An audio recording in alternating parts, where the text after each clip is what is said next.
I was going by a store the other day, and a young man was putting a sign up in the window. It was a grocery store, and this was the sign. Something looked something like this, and I stopped him and I said, that's a bad sign. That's a terrible sign. And he stopped and he said, why?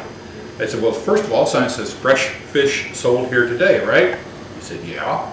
He said, that's a silly sign. You don't need all those words. He said, I said to him, obviously you're selling these fish today. You won't be able to sell them tomorrow unless you've got some ice or some salt to keep them.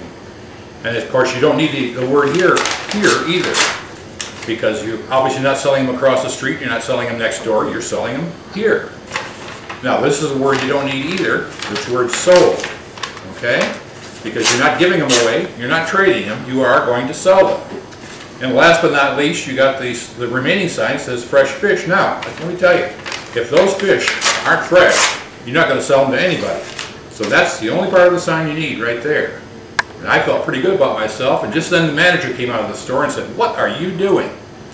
I said, well, I'm helping this young man with his sign. He says, I asked for that sign to be put up exactly the way it was at the beginning. I said, well, I'm really sorry, I didn't mean any harm. So I said, I'm a magician, I can help you out with that. All you have to do is take those pieces of paper. I want to save this young man's job. So once again, we have a sign that says, fresh fish sold here today. And that's how I saved that young man's job.